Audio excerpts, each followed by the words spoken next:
pero no encontré gran cosa. Pero él me dijo que no había información, pues apenas están con las pruebas, y es lógico, son las pruebas, luego la producción y finalmente el lanzamiento, donde ya encontraremos el mundo de información al respecto, y se tiene una proyección de 4 años para que se haga una fabricación masiva de dicho artefacto. Él estaba todo emocionado contando esta historia al respecto, y dice que él, en cuanto lo hagan, se lo va a implantar. No sabía en ese momento qué decir ni qué pensar, y recordé tanto las conferencias donde decía que la gente lo iba a pedir. Me quedé en shock y creo que a mi esposo le pasó lo mismo, pues él apenas se involucra con la lectura de la Biblia, pero yo le platico de todo lo que oigo en las conferencias y lo que leo con respecto a lo que pasa en el mundo, y creo que me creyó cuando escuchó esto, pues también se quedó muy pensativo. Todo esto va muy rápido, y lo más triste es que la gente de aquí de mi ciudad será de seguro el conejillo de Indias. ¿Creen ustedes que este chip tiene mucho que ver con el Verichip? A lo que a mí respecta, creo que si no se trata casi de lo mismo, será primo del Verichip. Y por lo que veo, van a utilizar los problemas de salud para que la gente lo pida como una mejora. Y Hermosillo tiene muchos problemas de salud, como cáncer, corazón, diabetes, hipertensión. Debido a la gran cantidad de carne que se consume, supuestamente son de las carnes más buenas que hay en el mundo junto con Argentina. Y realmente cuando comía carne podía decir que así era.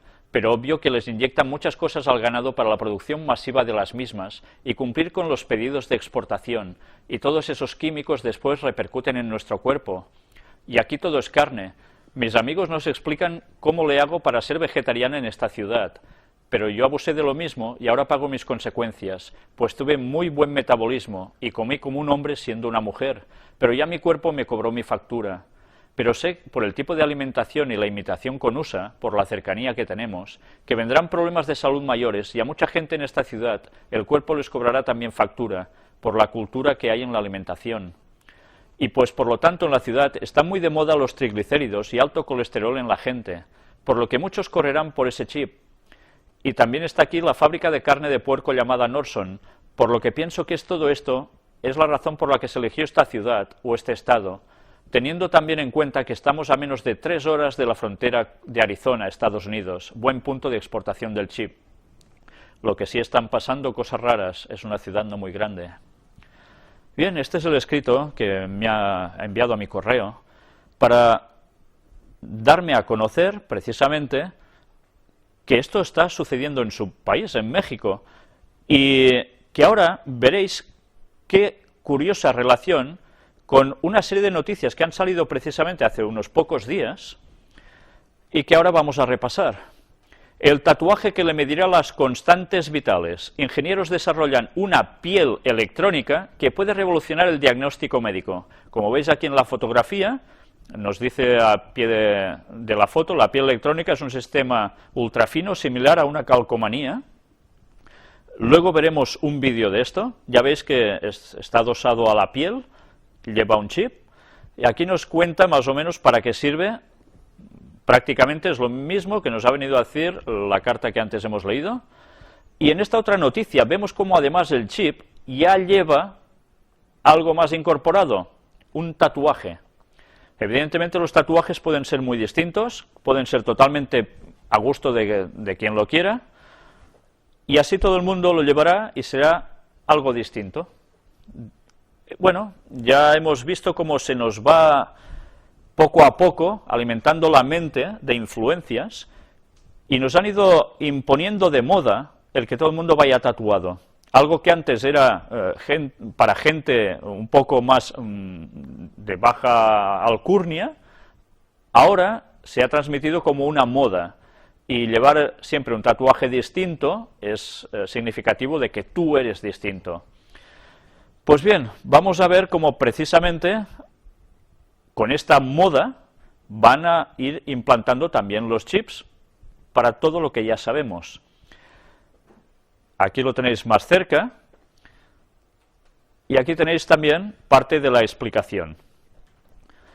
Esta fotografía de esta noticia en La Vanguardia os la he querido mostrar porque, si veis, esta piel, como la están arrancando, esta piel, que lógicamente no es piel humana, lleva el chip incorporado y la están arrancando de la frente. Bueno, me ha recordado a la profecía de Apocalipsis cuando precisamente dice que para comprar y vender será necesario llevar ese algo, esa marca en la mano derecha o en la frente, ¿no?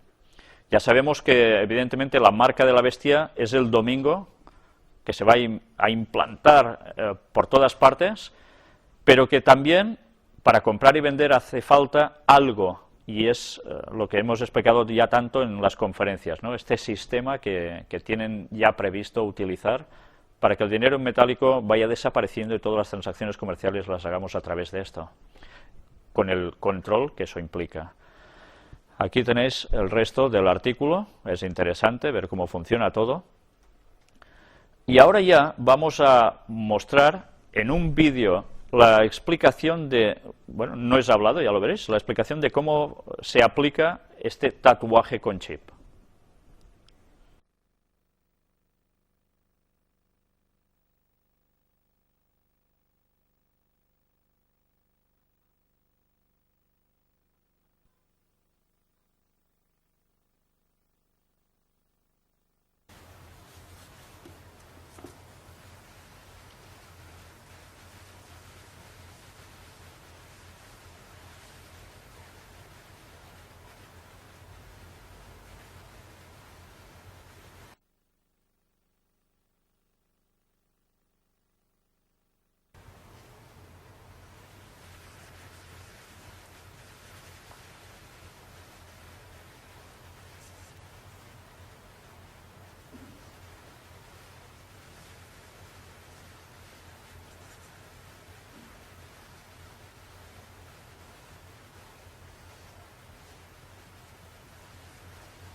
Bien, ya hemos visto la aplicación, qué fácil, cómo resiste, cómo se puede llegar a arrugar, cómo se puede mojar, no le pasa absolutamente nada. Pues ya nos estamos dando cuenta como poco a poco esto va a ser algo habitual, sobre todo, ya lo veis, entrando por el tema de la salud. Pero vamos a pasar a otro vídeo que teóricamente tampoco tiene nada que ver, porque son es un vídeo sobre no solo un papa, veremos dos papas, los dos últimos.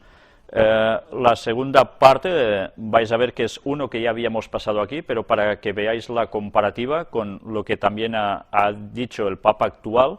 Pero tened presente que lo que vais a ver ahora no es una grabación del papa en estos días que está en Alemania.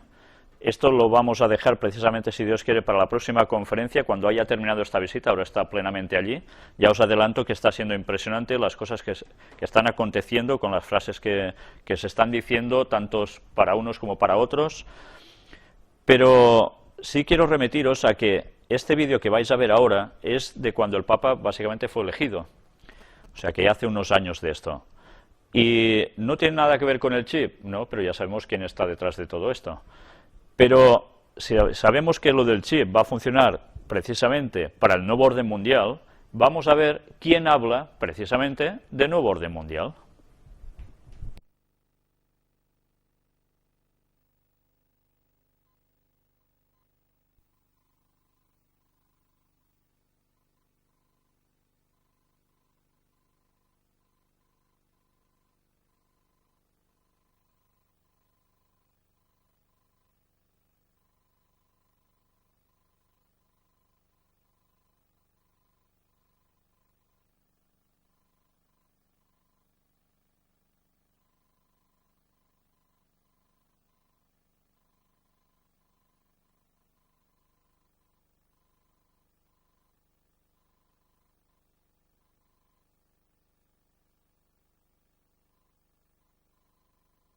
Nell'edificazione di un nuovo ordine mondiale fondato di un nuovo ordine mondiale di un nuovo ordine mondiale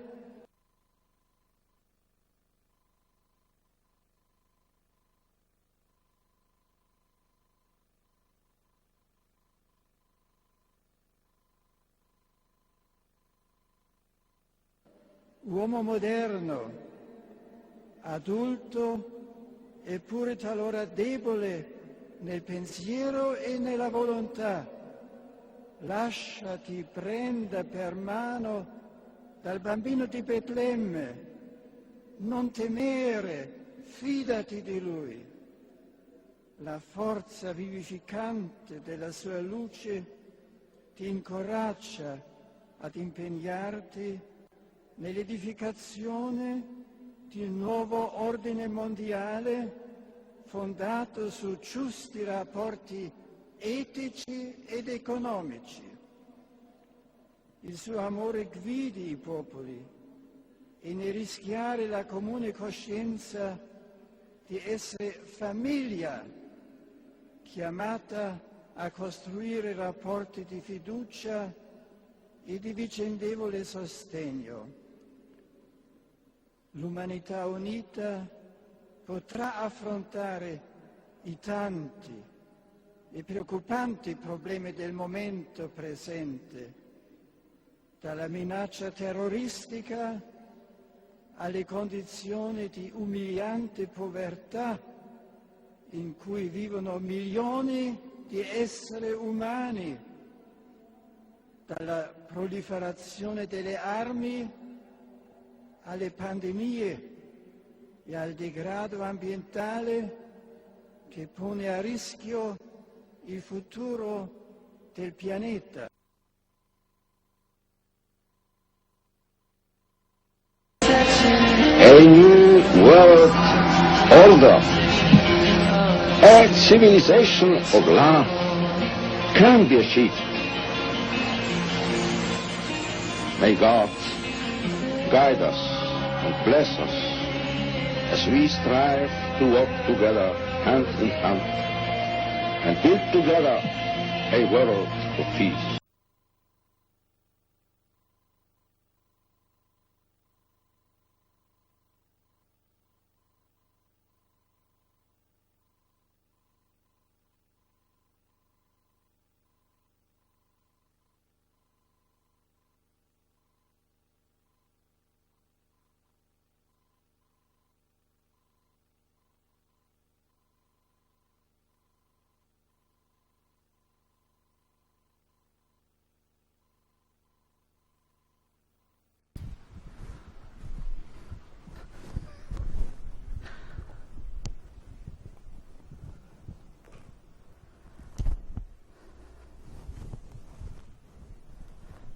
Bien, pues ya hemos visto este vídeo donde en el mensaje de Navidad del año 2005, cuando fue elegido precisamente, ya empezaba a hablar del nuevo orden mundial.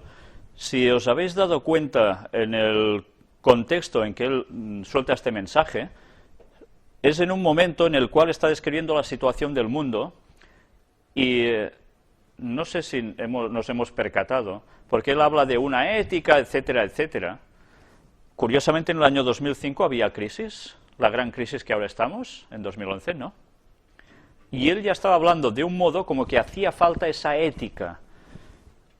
Con el paso de estos pocos años, nos están diciendo que la crisis, y esto lo hemos visto a lo largo de todas las conferencias, en las noticias que hemos venido presentando, no paran de hablarnos de que hace falta una ética para el sistema económico mundial. Y a nivel de políticos, a nivel de economía, a nivel de lo que haga falta. No solo ha hablado de esto, ha hablado de pobreza extrema, ha hablado de otras situaciones. Pues bien, qué curioso que ellos siempre se anticipen tan bien a los tiempos. Por algo debe ser. Y hemos repasado como también Juan Pablo II dijo exactamente lo mismo, nuevo orden mundial. De hecho, lo que suele decir Benedicto XVI es bastante eco de lo que ya decía Juan Pablo II, pero lo va amplificando, porque ahora lo que era futuro, evidentemente en esa época, lo que ellos iban ya diciendo y preparando el terreno, ahora ya estamos en eso. Y entonces ahora lo que hace Benedicto XVI es terminar de poner los puntos sobre las is y recalcar que esos cambios son necesarios, porque ya estamos en ese periodo. Pues bien, ahora ya no habrá más noticias para pasar. Quería haberos pasado alguna noticia, ha sido imposible por circunstancias, pero sí que en la próxima conferencia, cuando tratemos, si Dios quiere, el tema del Papa en Alemania, vamos a darnos cuenta una vez más de cómo el terreno que han venido preparando con tanto tiempo está teniendo sus frutos y que, aunque haya sido mal recibido en Alemania por ciertos sectores, vamos a ver todo lo que ha acontecido allí. Ha sido bastante importante y aún lo va a ser. Recordemos que estaba del 22 al 25 de este mes. Y bien, habrá un antes y un después de la visita del Papa a Alemania. Ya hablaremos largamente de eso. Ahora ya, sin más, vamos a pasar a la segunda parte del tema de los antediluvianos. Os advierto que quizás este tema va a durar 2 o 3 conferencias más, no lo sé exactamente, o sea que vais a quedar de antediluvianos hasta el moño, pero vamos a ir viendo todo un proceso que debemos conocer para que luego podamos darnos cuenta de cómo lo que nos enseñan como pretendida ciencia actualmente no lo es del todo, sino que está basado en hipótesis y teorías. Gracias a Dios nosotros hemos ido viendo cómo tanto los escritos bíblicos como los escritos del Espíritu de Profecía en Ellen White no han fallado jamás. Y con eso precisamente ponemos las bases para lo que después en una próxima conferencia iremos mostrando como pruebas de todo esto. Bien, si recordáis en la conferencia anterior nos quedamos con los escritos de Ellen White. Bien, vamos a seguir con ellos, pero antes quisiera introduciros con un texto en 2 de Pedro, capítulo 2 y versículo 5, donde nos dice: y si no perdonó al mundo antiguo, sino que guardó a Noé, pregonero de justicia, con otras 7 personas, trayendo el diluvio sobre el mundo de los impíos.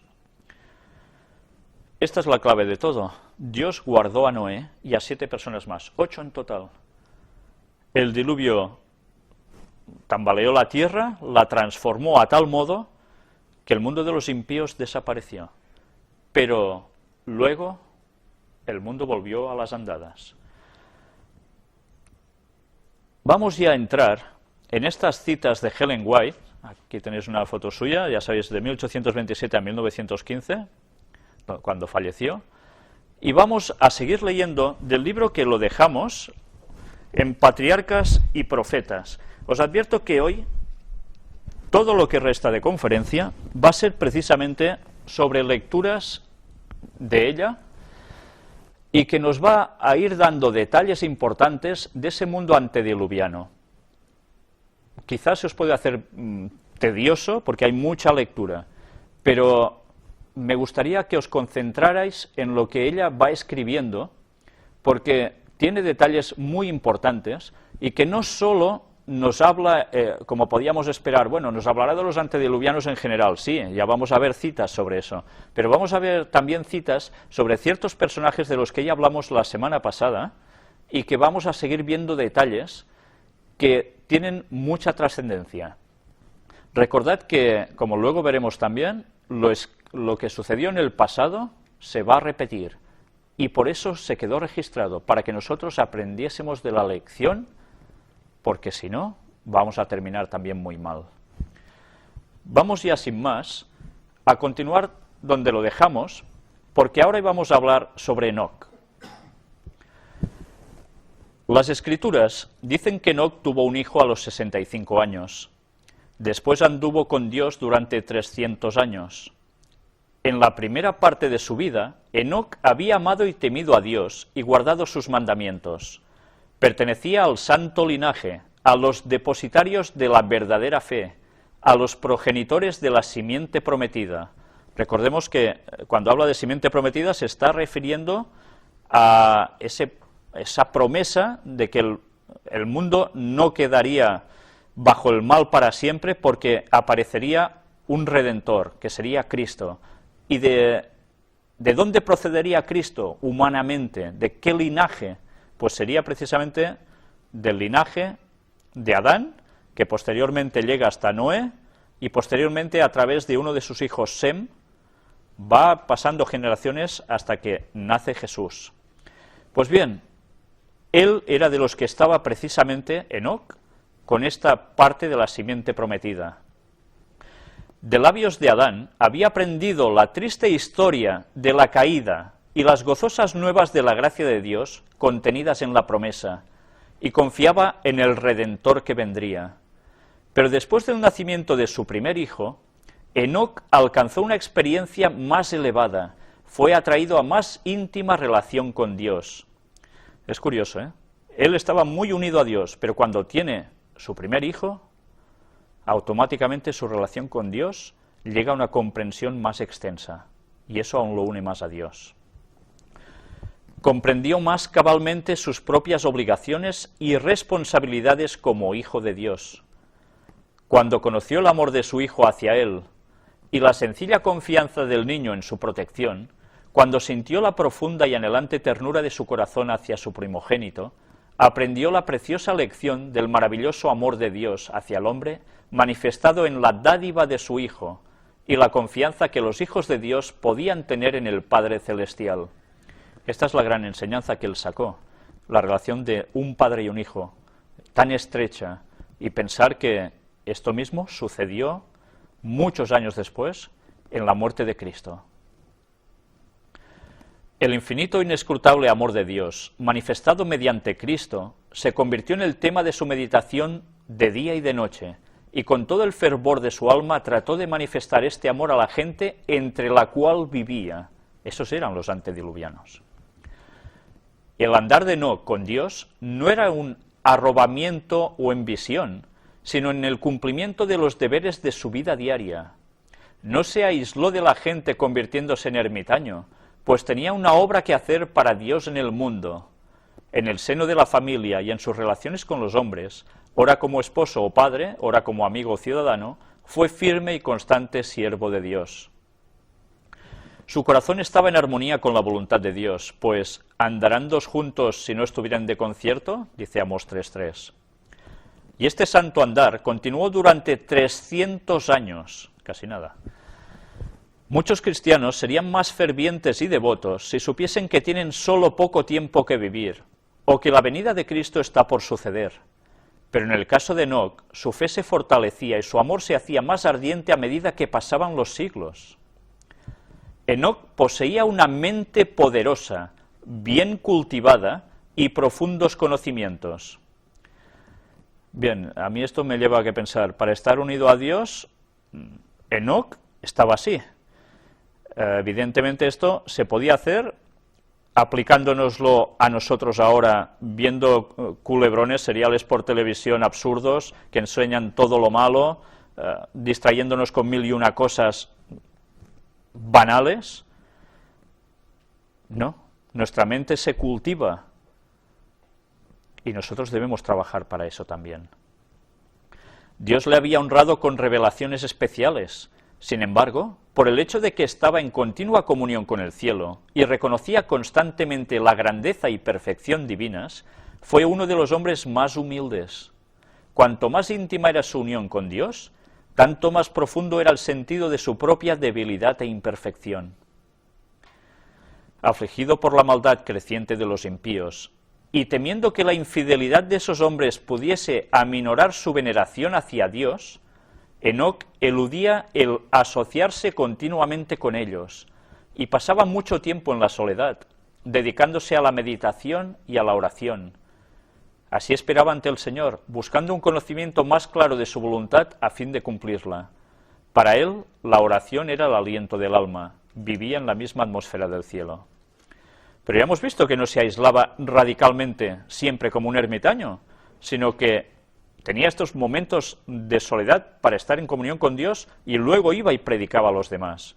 De esto debemos aprender también.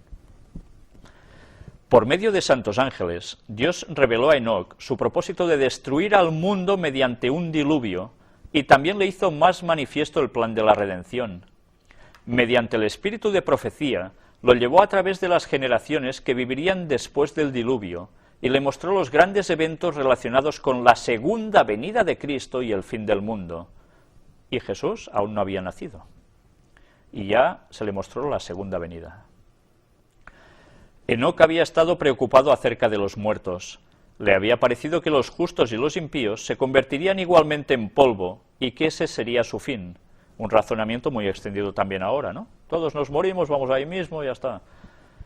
No podía concebir que los justos vivieran más allá de la tumba.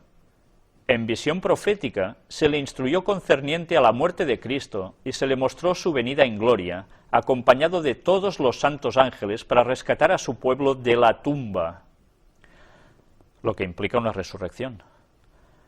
También vio la corrupción que habría en el mundo cuando Cristo viniera por segunda vez, y habría una generación presumida, jactanciosa y empecinada, que negaría al único Dios y al Señor Jesucristo, pisoteando la ley y despreciando la redención. Vio a los justos coronados de gloria y honor, y a los impíos desechados de la presencia del Señor y destruidos por el fuego. Ya veis la descripción que hace aquí de cómo serían los tiempos de la segunda venida de Jesús. No sé si nos damos cuenta que esto encaja con el perfil de humanidad y de mundo que estamos teniendo ahora.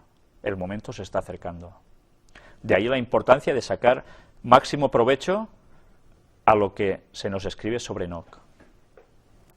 Enoc se convirtió en el predicador de la justicia e hizo saber al pueblo lo que Dios le había revelado. Los que temían al Señor buscaban a este hombre santo para compartir su instrucción y sus oraciones. También trabajó públicamente, dando los mensajes de Dios a todos los que querían oír las palabras de advertencia. Su obra no se limitaba a los descendientes de Set, a los que seguían lo que Dios quería. En la tierra donde Caín había tratado de huir de la divina presencia, el profeta de Dios dio a conocer las maravillosas escenas que había presenciado en visión. O sea, que fue a tierra de gente no convertida a Dios. He aquí, dijo, el Señor es venido con sus santos millares, a hacer juicio contra todos, y a convencer a todos los impíos, de entre ellos tocante a todas sus obras de impiedad que han hecho impíamente. Esto está escrito por Judas en el Nuevo Testamento, versículos 14 y 15, y hacen referencia a unas palabras proféticas de Enoc hablando del retorno de Jesús, la segunda venida. Enoc condenaba intrépidamente el pecado, mientras predicaba el amor de Dios en Cristo a la gente de aquel entonces, y les rogaba que abandonaran sus malos caminos, reprobaba la prevaleciente iniquidad y amonestaba a los hombres de su generación, manifestándoles que vendría el juicio sobre los transgresores. Bien, probad ahora vosotros de hacer lo mismo, saliendo a la calle y hablando a la gente de que están transgrediendo la ley de Dios que esto no debe ser así, que nada de adulterios, que nada de no sé qué, nada de no sé cuánto. ¿Y qué reacción vais a esperar? Que pocos van a reaccionar, evidentemente. Eso pasó ya entonces. Pero él no se arrugó, dijo las cosas. El Espíritu de Cristo habló por medio de Enoc y se manifestaba no solo en expresiones de amor, compasión y súplica, pues los santos hombres no hablan solo palabras halagadoras. Dios pone en el corazón y en los labios de sus mensajeros las verdades que han de expresar a la gente, verdades agudas y cortantes como una espada de dos filos. Ahora parece ser que se quiere que solo se profetice de cosas buenas, cuando los profetas de Dios siempre han dicho las cosas como realmente eran. El poder de Dios que obraba con su siervo se hacía sentir entre los que le oían. Algunos prestaban oídos a la amonestación y renunciaban a su vida de pecado, pero las multitudes se mofaban del solemne mensaje y seguían más osadamente en sus malos caminos. En los últimos días, los siervos de Dios han de dar al mundo un mensaje parecido, que será recibido también con incredulidad y burla. El mundo antediluviano rechazó las palabras de amonestación del que anduvo con Dios, e igualmente la última generación no prestará atención a las advertencias de los mensajeros del Señor. ¿Os habéis encontrado con esto? Yo sí, probadlo, predicad a la gente. La reacción suele ser incredulidad, burla, pero siempre hay alguien que reacciona. En medio de una vida de activa labor, Enoc mantenía fielmente su comunión con Dios. Cuanto más intensas y urgentes eran sus labores, tanto más constantes y fervorosas eran sus oraciones. Seguía apartándose durante ciertos lapsos de todo trato humano. Después de permanecer algún tiempo entre la gente, trabajando para beneficiarla mediante la instrucción y el ejemplo, se retiraba con el fin de estar solo, para satisfacer su sed y hambre de aquella divina sabiduría que solo Dios puede dar. Y ahora hay gente que no sabe estar sin ver gente, sin tratar con gente. Es curioso, ¿eh? Debemos saber estar en soledad y saber estar en compañía de la gente. Pero nuestros ratos de soledad también tienen que ser con Dios.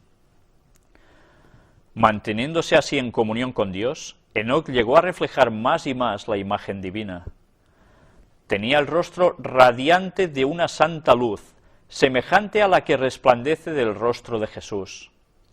Cuando regresaba de estar en comunión con Dios, hasta los impíos miraban con reverencia ese sello del cielo en su semblante. Impresionante.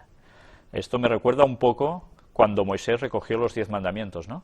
Que él tuvo incluso que cubrir su cara con un velo, porque reflejaba la gloria de Dios. La iniquidad de los hombres había llegado a tal grado que su destrucción quedó decretada. A medida que los años pasaban, crecía más la ola de la culpabilidad humana y se volvían más obscuras las nubes del juicio divino. Con todo, Enoc, el testigo de la fe, perseveró en su camino, amonestando, suplicando, implorando, tratando de rechazar la ola de culpabilidad y detener los dardos de la venganza. Aunque sus amonestaciones eran menospreciadas por el pueblo pecaminoso y amante del placer, tenía el testimonio de la aprobación de Dios y continuó fielmente la lucha contra la iniquidad reinante, hasta que Dios lo trasladó de un mundo de pecado al gozo puro del cielo. Los hombres de aquel entonces se burlaron de la insensatez del que no procuraba acumular oro o plata ni adquirir bienes terrenales. Pero el corazón de Enoc estaba puesto en los tesoros eternos. Había contemplado la ciudad celestial. Había visto al Rey en su gloria en medio de Sión. Su mente, su corazón y su conversación se concentraban en el cielo. ¿Qué contraste con muchos de nosotros, cuando nuestra conversación suele ser fútbol, suele ser cualquier distracción, pero qué difícilmente es concentrarse en el cielo. Cuanto mayor era la iniquidad prevaleciente, tanto más intensa era su nostalgia del hogar de Dios. Mientras estaba aún en la tierra, vivió por la fe en el reino de luz. Bienaventurados los de limpio corazón, porque ellos verán a Dios. palabras de Jesús en Mateo 5:8. Durante 300 años Enoc buscó la pureza del alma para estar en armonía con el cielo. Durante 3 siglos anduvo con Dios.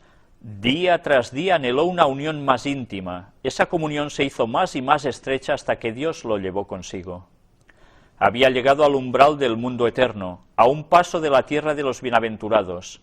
Se le abrieron los portales y, continuando su andar con Dios, tanto tiempo proseguido en la tierra, entró por las puertas de la santa ciudad. Fue el primero de los hombres que llegó allí. Impresionante, el primero de los hombres que llegó allí. No había habido otro hombre anterior a él que estuviera en el cielo, y él aún sigue allí. La desaparición de Enoc se sintió en la tierra. La voz de instrucción y amonestación que se había escuchado día tras día se echó de menos. Hubo algunos, entre los justos y los impíos, que presenciaron su partida, y con la esperanza de que se le hubiese llevado a uno de sus lugares de retiro, los que le amaban hicieron una diligente búsqueda, así como más tarde los hijos de los profetas buscaron a Elías, pero fue sin resultado. Recordemos que Elías también fue trasladado al cielo. Informaron que no estaba en ninguna parte porque Dios lo había llevado consigo. Mediante la traslación de Enoc, el Señor quiso dar una importante lección. Había peligro de que los hombres cedieran al desaliento debido a los temibles resultados del pecado de Adán. Muchos estaban dispuestos a exclamar: ¿de qué nos sirve haber temido al Señor y guardado sus ordenanzas, ya que una terrible maldición pesa sobre la humanidad y a todos nos espera la muerte? Pero las instrucciones que Dios dio a Adán, repetidas por Set y practicadas por Enoc, despejaron las tinieblas y la tristeza e infundieron al hombre la esperanza de que, como por Adán vino la muerte, por el Redentor prometido vendría la vida y la inmortalidad, o sea, por Jesús. Satanás procuraba inculcar a los hombres la creencia de que no había premio para los justos ni castigo para los impíos, y que era imposible para el hombre obedecer los estatutos divinos. Pero en el caso de Enoc, Dios declara de sí mismo que existe y que es remunerador de los que le buscan. Hebreos 11:6. Revela lo que hará en bien de los que guardan sus mandamientos. A los hombres se les demostró que se puede obedecer la ley de Dios, que aun viviendo entre pecadores corruptos, podían, mediante la gracia de Dios, resistir la tentación y llegar a ser puros y santos. Vieron en su ejemplo la bienaventuranza de esa vida, y su traslación fue una evidencia de la veracidad de su profecía acerca del porvenir que traerá un galardón de felicidad, gloria y vida eterna para los obedientes, y de condenación, pesar y muerte para el transgresor. Por la fe Enoc fue traspuesto para no ver muerte, y antes que fuese traspuesto, tuvo testimonio de haber agradado a Dios. Versículo 5. En medio de un mundo condenado a la destrucción por su iniquidad, Enoc pasó su vida en tan íntima comunión con Dios que no se le permitió caer bajo el poder de la muerte. El piadoso carácter de este profeta representa el estado de santidad que deben alcanzar todos los que serán comprados de entre los de la tierra. Apocalipsis 14:3. En el tiempo de la segunda venida de Cristo. O sea que nos está hablando de los 144.000, esas personas que estarán en pie esperando el retorno de Cristo y serán fieles hasta el final, que no van a ver la muerte y van a ser totalmente fieles a Dios. De eso es representación Enoc. En ese entonces, así como en el mundo antediluviano, prevalecerá la iniquidad. Siguiendo los impulsos de su corrupto corazón y las enseñanzas de una filosofía engañosa, el hombre se rebelará contra la autoridad del cielo. Pero así como Enoc, el pueblo de Dios buscará la pureza de corazón y la conformidad con la voluntad de su Señor, hasta que refleje la imagen de Cristo. Tal como lo hizo Enoc, anunciarán al mundo la segunda venida del Señor y los juicios que merecerá la transgresión, y mediante su conversación y ejemplos santos condenarán los pecados de los impíos. Así como Enoc fue trasladado al cielo antes de la destrucción del mundo por el diluvio, así también los justos vivos serán traspuestos de la tierra antes de la destrucción por el fuego. Pero atención, no es ningún arrebatamiento secreto, como se está inculcando en muchas iglesias evangélicas y pentecostales, no. Esto es justo cuando Cristo vuelve, que se los lleva, pero luego el mundo es destruido. Bueno, el fuego ya los destruye a este mundo en general, pero ellos son arrebatados para que esto no les suceda, pero no es un arrebatamiento anterior a la segunda venida de Jesús, como se quiere enseñar. Dice el apóstol: todos ciertamente no dormiremos, mas todos seremos transformados en un momento, en un abrir de ojo, a la final trompeta. O sea que hay una transformación de nuestra materia en ese momento.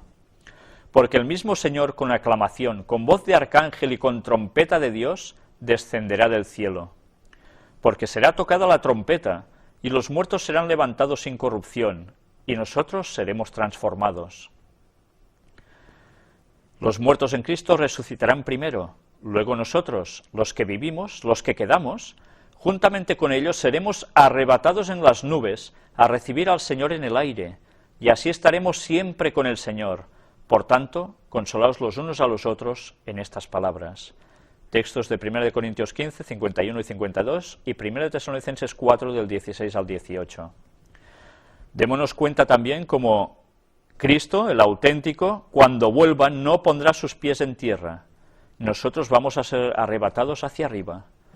Cuando Satanás venga haciéndose pasar por Jesús, él sí va a pisar la tierra. Esto lo encontraréis también en una predicación que hay junto a las conferencias que titulé La segunda venida de Jesús, donde se detalla todo esto con textos bíblicos. Y bien, si hemos visto toda esta historia de Enoc, vamos a ver en este otro libro también de Ellen White, La historia de la redención, una parte sobre Caín y Abel. Vamos a retroceder un poco en la historia. Mientras Abel justificaba el plan de Dios, Caín se enojó y su odio creció y ardió contra Abel hasta que en un arrebato de ira le dio muerte. Muchas personas se preguntan, ¿por qué lo mata? Por si los dos presentan cosas, uno fruta y el otro oveja. Bien, hay una explicación de por qué pasa toda esa situación que lleva a Caín a rebelarse contra su hermano. El Señor preguntó a Caín dónde estaba su hermano, y éste contestó con una mentira. No sé, ¿soy yo acaso guarda de mi hermano? Dios le informó que estaba al tanto de su pecado, que conocía todos sus actos, hasta los pensamientos de su corazón, y le dijo: la voz de la sangre de tu hermano clama a mí desde la tierra. Ahora, pues, maldito seas tú de la tierra, que abrió su boca para recibir de tu mano la sangre de tu hermano. Cuando labres la tierra, no te volverá a dar su fuerza. Errante y extranjero serás en la tierra. La maldición sobre la tierra fue al principio muy leve, pero entonces, después de la muerte de Abel, recayó sobre ella una doble maldición. Caín y Abel representan dos clases de personas: los justos y los impíos, los creyentes y los incrédulos, que debían existir desde la caída del hombre hasta la segunda venida de Cristo. Caín, que mató a su hermano Abel, representa a los impíos que tendrán envidia de los justos y los odiarán porque serían mejores que ellos. Sentirían celos de los justos y los perseguirían y matarían porque sus buenas obras condenarían su conducta pecaminosa.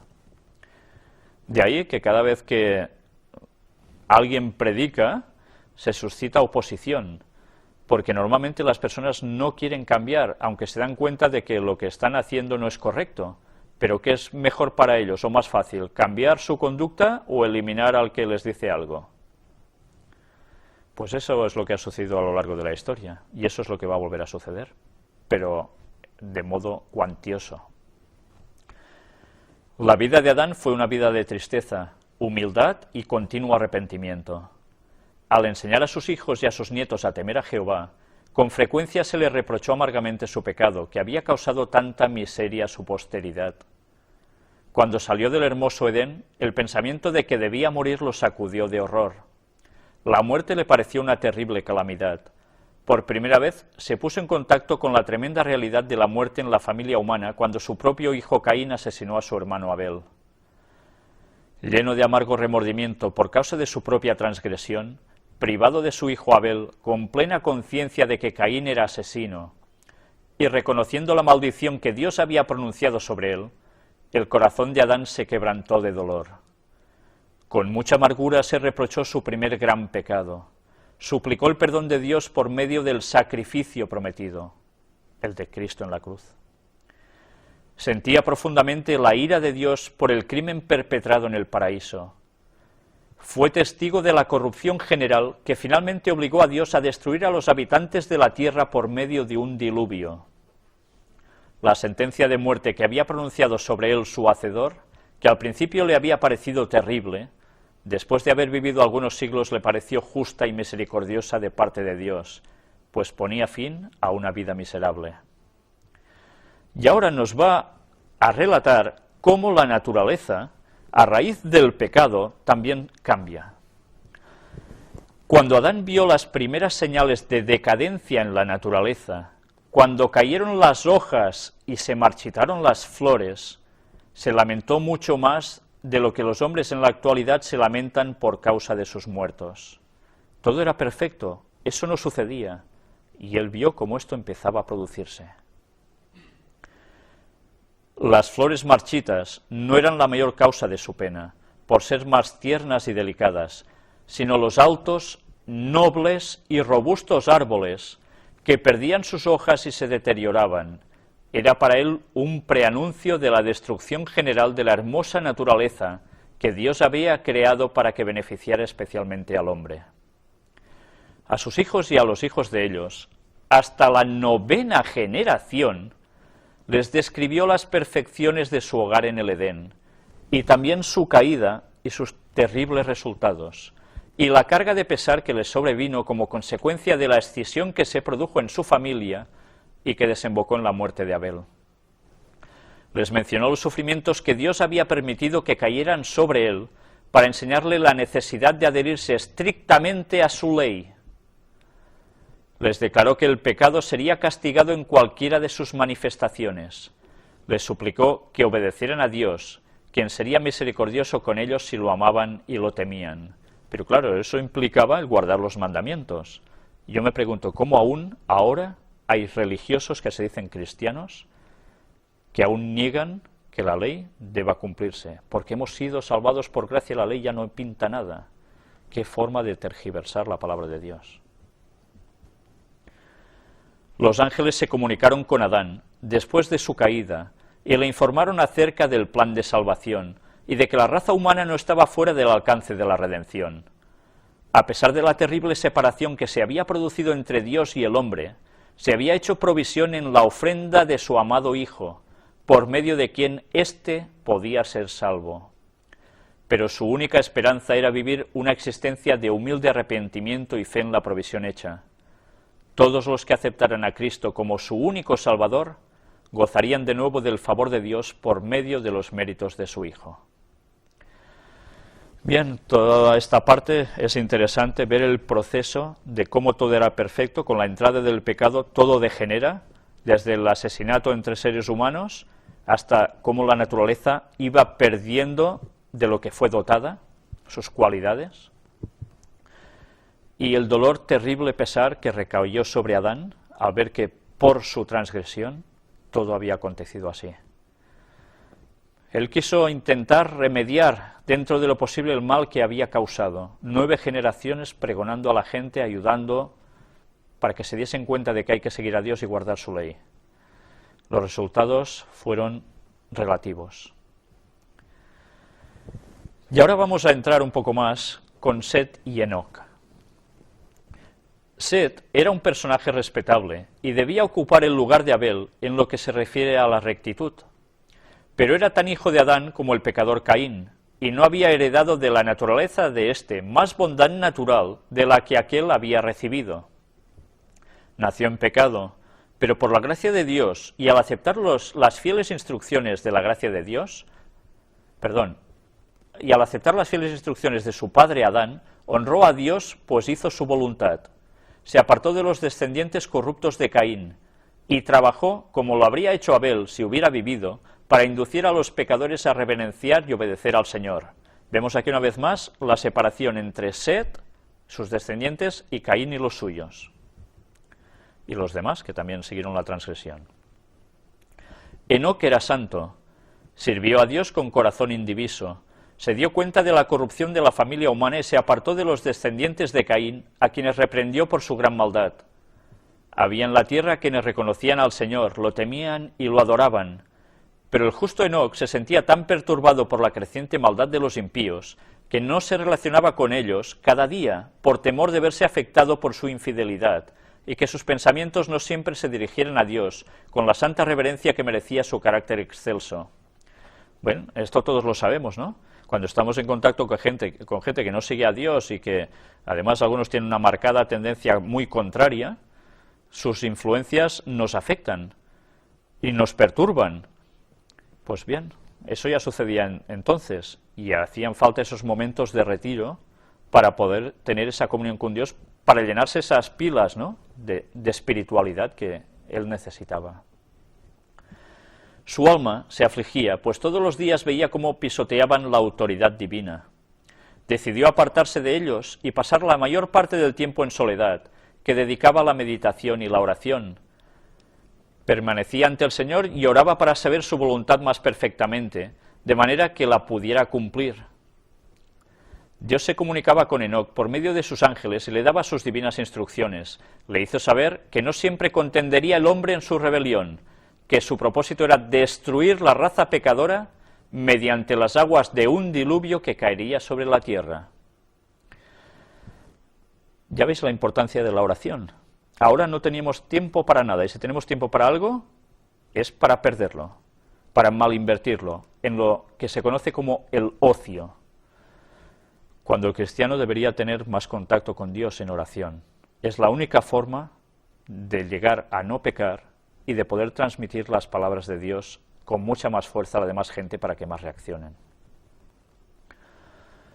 El puro y hermoso jardín del Edén, de donde habían sido expulsados nuestros primeros padres, permaneció en la tierra hasta que Dios decidió destruirla por medio del diluvio. Démonos cuenta, el jardín del Edén estaba hasta el momento del diluvio en la tierra, aunque ellos ya no estaban allí, expulsados. El Señor había plantado ese jardín y lo había bendecido de manera especial, y en su maravillosa providencia lo sacó del mundo, y lo devolverá a este más gloriosamente adornado que antes que fuera retirado. Cuando haya la renovación de la creación sobre la tierra, el jardín del Edén volverá a plantarse aquí, y aún lo va a perfeccionar más que antes. O sea que se lo llevó antes del diluvio. El Altísimo se propuso preservar una muestra de la perfección de la creación, libre de la imprecación mediante la cual maldijo la tierra. O sea que el jardín del Edén no se marchitaba para nada, seguía siendo el jardín perfecto, mientras lo otro ya se deterioraba. Eso debería hacer pensar a cualquiera, ¿no? El Señor desplegó más ampliamente ante Enoc el plan de salvación, y por medio del espíritu de profecía lo condujo a lo largo de las generaciones que vivirían después del diluvio, y le mostró los grandes acontecimientos relacionados con la segunda venida de Cristo y el fin del mundo. Esto os lo vuelvo a leer, porque sabéis que circula un libro muy antiguo que se conoce como el libro de Enoc, y mucha gente cree reconocer en él que era precisamente el Enoc del que estamos hablando el que lo escribió. No, no fue precisamente ese el que lo escribió, es un libro muy posterior, prácticamente de los tiempos de Cristo, aproximadamente. Pero para nada era el auténtico Enoc. Lo que sí ese libro tiene alguna cosa de reminiscencia de conocimientos que ellos tenían sobre los antiguos, y algo vamos a tratar también sobre él, pero no hoy precisamente. Bien, como antes ya hemos leído todo el resto, vamos a ver este texto de 1 Corintios 10, versículo 11. Y estas cosas les acontecieron como ejemplo, y están escritas para amonestarnos a nosotros, a quienes han alcanzado los fines de los siglos. Muchas veces la gente cuando lee la Biblia, la lee como fantasía, como mitología, como historietas, como cosas no reales, que sencillamente se puede llegar a sacar una ligera enseñanza y ya está. No. Lo que se escribió en lo antiguo fue registrado para nosotros, a quienes han alcanzado los fines de los siglos. Cuando nosotros estamos esperando ahora la segunda venida de Jesús, porque por las señales sabemos que está muy cercano ese momento, debemos aprender de todo lo registrado allí, porque la historia se va a repetir, y ya lo estamos viendo cómo está siendo así. A través de estas conferencias de los antediluvianos vamos a ver cosas que realmente van a sorprender a muchas personas, porque veremos detalles de cosas que hacían los antediluvianos que ahora están sucediendo también. Y no hablo tan solo de comportamiento humano, sino de muchas otras cosas. Pero bien, todo lo mostraremos en su momento. Ahora primero pongamos las bases. Vamos a seguir leyendo en Patriarcas y Profetas, referente también al mismo tema. Todo el universo presenció las escenas del Sinaí. Aquí estamos hablando de una escena muy posterior al diluvio, cuando Moisés recibe los 10 mandamientos. En la actuación de las dos administraciones se vio el contraste entre el gobierno de Dios y el de Satanás. Otra vez, los inmaculados habitantes de los otros mundos volvieron a ver los resultados de la apostasía de Satanás y la clase de gobierno que él habría establecido en el cielo si se le hubiera dejado dominar. ¿Os habéis dado cuenta de que aquí Helen White habla de habitantes de otros mundos? No está hablando de ángeles, está hablando de personas, de seres, que viven en otros mundos. También hay gente en otros mundos, y algún día hablaremos también sobre ellos. Al hacer que los hombres violaran el segundo mandamiento, Satanás se propuso degradar el concepto que tenían del ser divino. Anulando el cuarto mandamiento, el del sábado, les haría olvidar completamente a Dios. El hecho de que Dios demande reverencia y adoración por sobre los dioses paganos se funda en que Él es el creador y que todas las demás criaturas le deben a Él su existencia. No nos creó, dice aquí, ningún marcianito, ni venimos por casualidad. No, no. Le debemos la existencia a nuestro Creador. Así lo presenta la Biblia. Dice el profeta Jeremías: Jehová Dios es la verdad. Él es Dios vivo y Rey eterno. Los dioses que no hicieron los cielos ni la tierra, perezcan de la tierra y de debajo de estos cielos. El que hizo la tierra con su potencia, el que puso en orden el mundo con su saber, y extendió los cielos con su prudencia. Todo hombre se embrutece y le falta ciencia. Avergüéncense de su vaciadizo todo fundidor, porque mentira es su obra de fundición, y no hay espíritu en ellos. Vanidad son, obras de escarnios. En el tiempo de su visitación perecerán. No es como ellos la suerte de Jacob, porque él es el hacedor de todo. Jacob es otra forma de escribir Israel. Y el texto estaba en Jeremías 10, del 10 al 16. Por tanto, adorar imágenes, como hacían los antiguos, no sirve absolutamente de nada. Solo hay un Dios verdadero y a Él se lo debemos todo. El sábado, como recordatorio del poder creador de Dios, le señala a Él como hacedor de los cielos y de la tierra.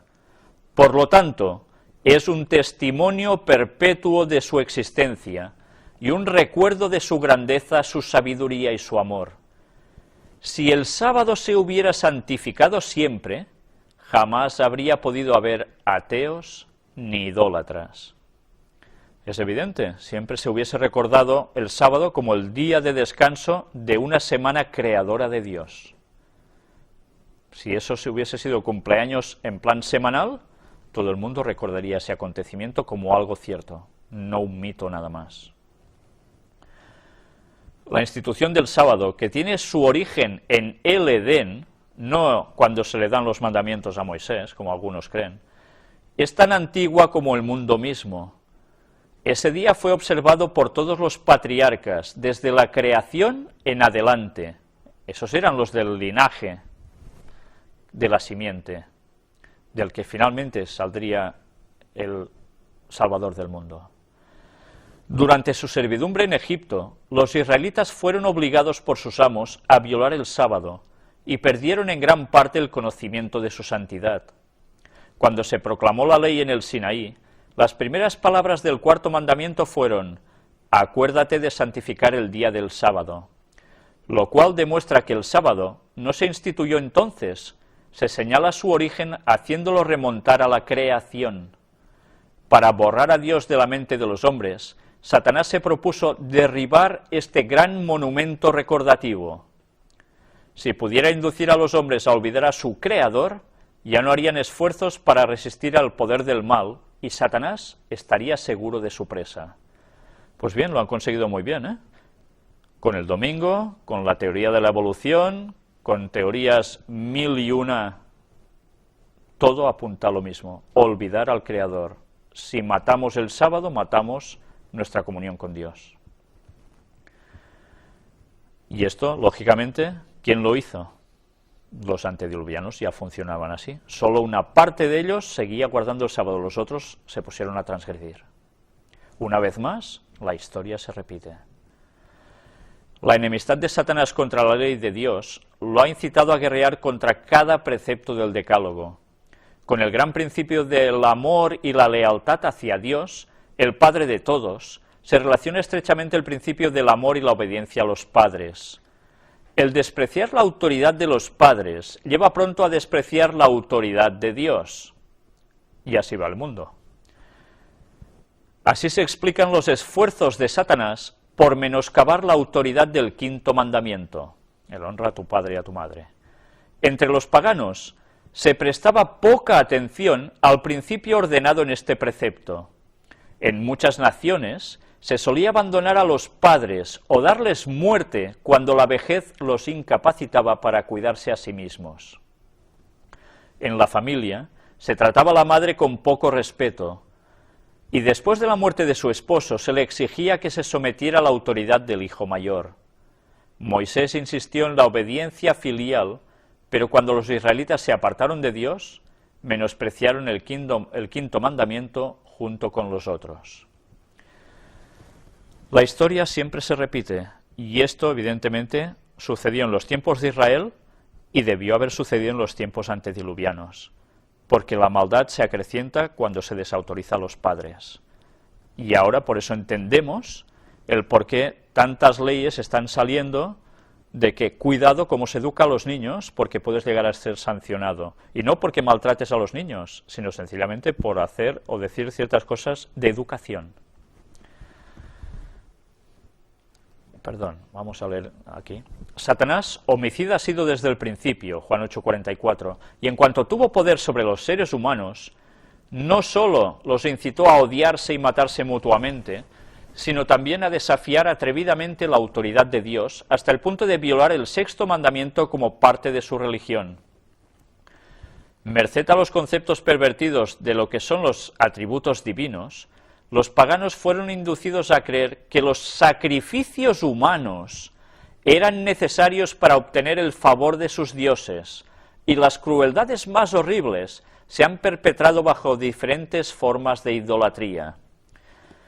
Hay personas que cuando leen la Biblia dicen: ¿cómo puede ser que Dios exterminara a pueblos porque sí? Esto es un Dios injusto, es un salvaje. Si esas personas conocieran un poco más sobre la historia de los pueblos antiguos, sabrían que Satanás había ganado hasta tal punto sus mentes que sacrificaban a sus hijos. Y el pueblo de Dios, que debía llevar la santidad hasta la simiente cuando naciera Cristo, estaba viendo involucrado en seguir exactamente lo mismo por el contacto con los paganos. ¿Cómo no debía actuar Dios entonces? ¿Debería permitir que eso fuera así? Si Cristo no venía, no había la salvación para el ser humano. Satanás estaba trabajando en esa línea. Entre estas, se contaba la costumbre de hacer pasar a los hijos por el fuego ante ídolos. Cuando uno de ellos salía ileso de esta prueba del fuego, la gente creía que su ofrenda había sido aceptada. Al niño así librado se le consideraba extraordinariamente favorecido por los dioses. Era colmado de beneficios y después muy estimado, y por graves que fuesen sus crímenes, nunca se le castigaba. Pero si alguno se quemaba al pasar por el fuego, su suerte estaba decidida. Se creía que la ira de los dioses solo podía satisfacerse quitando la vida a la víctima, y por consiguiente era ofrecida como sacrificio. En épocas de gran apostasía, estas abominaciones prevalecieron hasta cierto grado aún entre los israelitas. También la violación del séptimo mandamiento se practicó antiguamente en nombre de la religión. Los ritos más licenciosos y abominables llegaron a formar parte del culto pagano. Hasta los dioses mismos se representaban como impuros y sus adoradores daban rienda suelta a las pasiones bajas. Prevalecían vicios contra la naturaleza y las fiestas religiosas se caracterizaban por una impureza general y pública. Había de todo lo que podáis llegar a imaginar que no iba en consonancia con lo que Dios quería, eso se hacía. Y el ser humano no cambió, fue así porque antes del diluvio ya había sido así. La poligamia se practicó desde tiempos muy antiguos.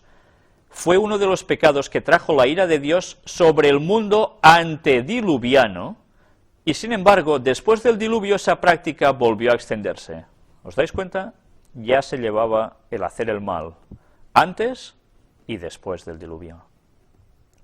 Hizo Satanás un premeditado esfuerzo para corromper la institución del matrimonio, debilitar sus obligaciones y disminuir su santidad, pues no hay forma más segura de borrar la imagen de Dios en el hombre y abrir la puerta a la desgracia y al vicio. Y ahora esto parecen cosas tan banales, ¿verdad? Porque no valoramos los resultados de todo esto. Pues quizás toca que vayamos aprendiendo la lección de los antediluvianos y después del pueblo de Israel, porque la historia ya veis que siempre se repite. Y una vez más, en Patriarcas y Profetas, encontramos todo un capítulo dedicado al diluvio. En los días de Noé, pesaba sobre la tierra una doble maldición como consecuencia de la transgresión de Adán y del asesinato cometido por Caín. No obstante esta circunstancia, la faz de la naturaleza no había cambiado mucho.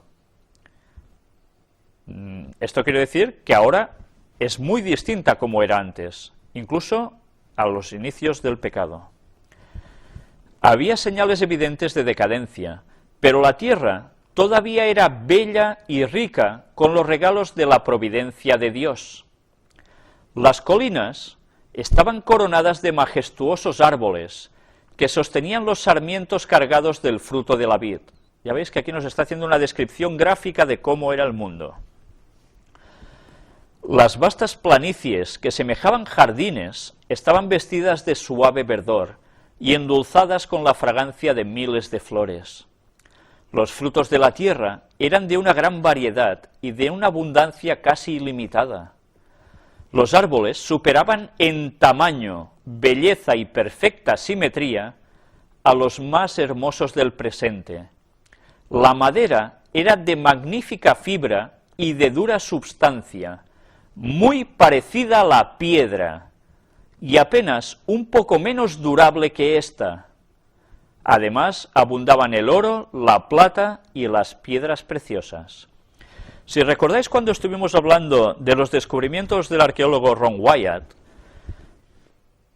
volveremos a hablar sobre ellos más adelante también, pero en una de las partes que tratamos sobre sus descubrimientos, vimos restos de una madera petrificada sobre el arca de Noé. Pues bien, no era de extrañar que cuando gente quiso mirar si eso era piedra o eran troncos de árbol, dudaran de que realmente eso fuera madera. Pero es porque ignoran que los árboles de entonces eran tan sumamente parecidos a la piedra. Más adelante veremos otras citas de Ellen White donde nos habla incluso cómo lo hacían para llegar a cortar la consistencia de estos troncos. El linaje humano aún conservaba mucho de su vigor original. Solo pocas generaciones habían pasado desde que Adán había tenido acceso al árbol que había de prolongar la vida, y la unidad de la existencia del hombre era todavía el siglo. Si aquellas personas dotadas de longevidad hubieran dedicado al servicio de Dios sus excepcionales facultades para hacer planes y ejecutarlos, habrían hecho del nombre de su Creador un motivo de alabanza en la tierra, y habrían cumplido el motivo por el cual Él les dio la vida. Pero dejaron de hacerlo. Había muchos gigantes, hombres de gran estatura y fuerza, renombrados por su sabiduría, hábiles para proyectar las más sutiles y maravillosas obras. Pero la culpa en que incurrieron al dar rienda suelta a la iniquidad fue proporcional a su pericia y habilidad mentales. Ya veis que nos está hablando de gente gigante, fornida, superinteligente, pero también sumamente mala.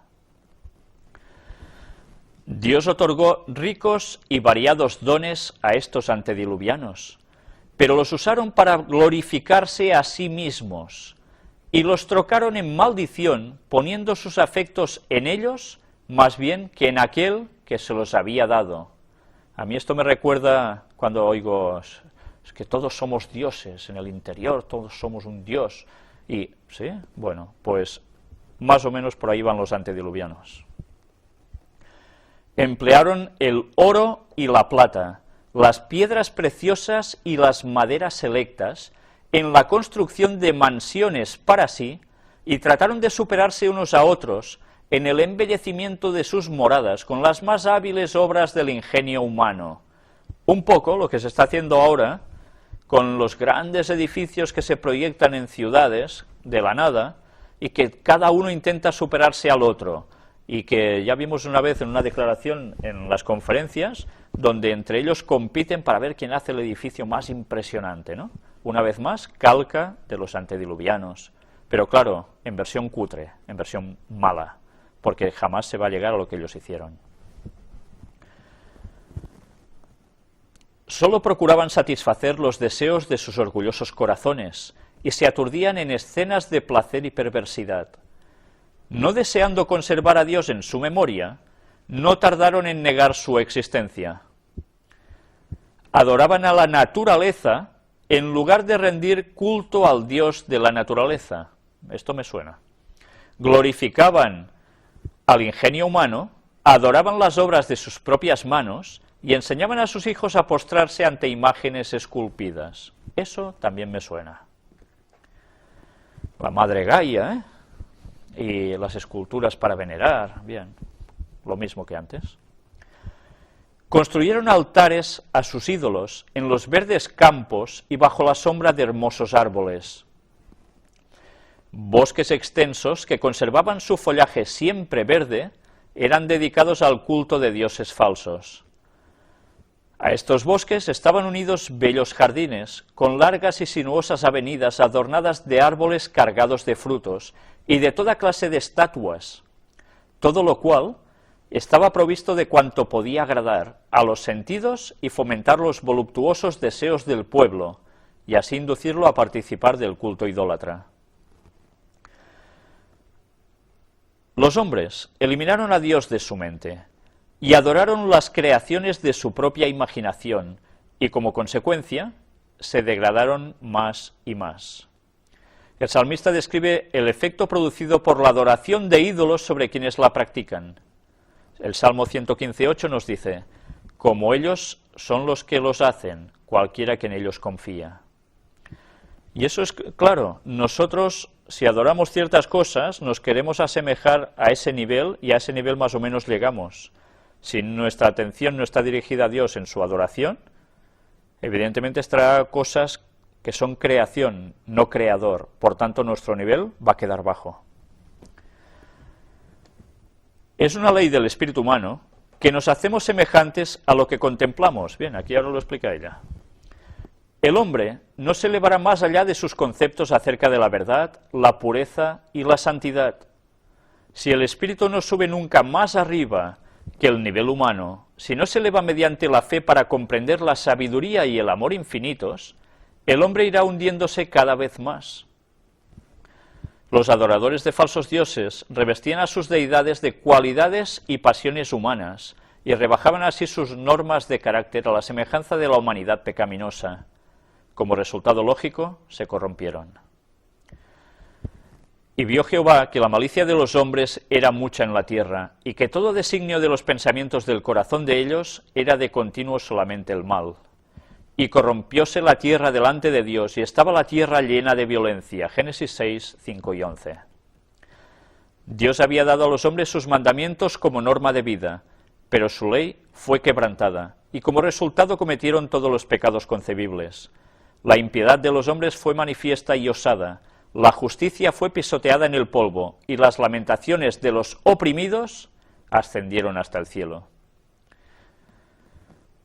La poligamia había sido introducida desde temprano contra la divina voluntad manifestada en el principio. Y todos recordamos que hay un texto en Génesis donde ya aparece. El Señor dio a Adán una mujer, revelando así sus órdenes. Pero después de la caída, los hombres prefirieron seguir sus deseos pecaminosos y, como resultado, aumentaron rápidamente los delitos y la desgracia. No se respetaba el vínculo matrimonial ni los derechos de propiedad. Cualquiera que codiciaba las mujeres o los bienes de su prójimo, los tomaba por la fuerza, y los hombres se regocijaban en sus hechos de violencia, haciendo alardes encima. Gozaban matando los animales, y el consumo de la carne como alimento los volvía aún más crueles y sedientos de sangre, hasta que llegaron a considerar la vida humana con sorprendente indiferencia. Y esto es algo que muchas veces nosotros no nos paramos a pensar. Comer carne, sobre todo en exceso, altera nuestro sistema nervioso, incita además nuestras pasiones, por eso se suele ser más agresivo, y las personas que luego pasan a un régimen vegetariano se lo notan, que se calman más. Bien, el consumo de carne está siendo generalizado, y más con todo lo que se les pone. Pues esto nos debería hacer pensar, porque el exceso, bueno, ya el consumo de carne y luego además en exceso, va a contribuir a la bajeza del hombre. Y recordemos que hay una cita donde nos dice que el pueblo que esté esperando a Dios en su retorno va a ser vegetariano. Por algo debe ser, es obvio. El mundo estaba en su infancia. No obstante, la iniquidad del género humano se había hecho tan profunda y general que Dios no pudo soportarla más y dijo: raeré los hombres que he criado de sobre la faz de la tierra. Versículo 7. Declaró que su espíritu no contendería para siempre con la humanidad culpable. Si los hombres no cesaban de manchar el mundo y sus ricos tesoros con sus pecados, los borraría de su creación y destruiría las cosas que con tanta delicia les había brindado. Arrebataría las bestias de los campos y la vegetación que les suministraba abundante abastecimiento de alimentos, y transformaría la bella tierra en un vasto panorama de desolación y ruina. En medio de la corrupción reinante, Matusalén, Noé y muchos más trabajaron para conservar el conocimiento del verdadero Dios y para detener la ola del mal. 120 años antes del diluvio, el Señor, mediante un santo ángel, comunicó a Noé su propósito y le ordenó que construyese un arca. Mientras la construía, había de predicar que Dios iba a traer sobre la tierra un diluvio para destruir a los impíos. Los que creyesen en el mensaje y se preparasen para ese acontecimiento mediante el arrepentimiento y la reforma, obtendrían perdón y serían salvos. Enoc había repetido a sus hijos lo que Dios le había manifestado tocante al diluvio, y Matusalén y sus hijos, que alcanzaron a oír las prédicas de Noé, le ayudaron en la construcción del arca. No era Noé solo trabajando. A veces nos imaginamos al pobre Noé y sus pocos parientes dándole al martillo. No, no. Había más gente con él, y entre ellos estaban los que hemos citado ahora. Dios dio a Noé las dimensiones exactas del arca y explícitas instrucciones acerca de todos los detalles de su construcción. La sabiduría humana no podría haber ideado una estructura de tanta solidez y durabilidad. ¿Nunca os habéis planteado el por qué cuando leéis el relato del diluvio en Génesis se da tanta explicación de cómo debía ser construida el arca? Yo no sé si la gente que duda de que eso fuera cierto se plantea el por qué se tuvo la necesidad de decir tantos detalles al respecto si eso hubiese sido una mentira. ¿Por qué darle tantas vueltas a un asunto? Cuando analizamos el relato del diluvio en las otras civilizaciones de todas partes del mundo, porque ese relato está en todas partes del mundo, nos damos cuenta de que jamás se habla con tanto detalle como habla la Biblia al respecto. Bien, los otros más o menos dan en el clavo, pero en la Biblia es absolutamente claro que los detalles indican la solidez de ese relato.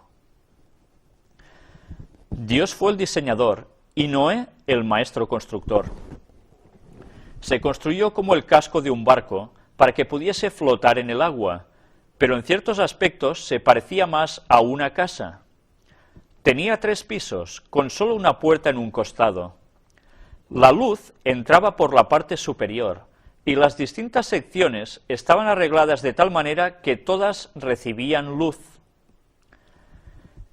En la construcción del arca se empleó madera de ciprés que duraría cientos de años.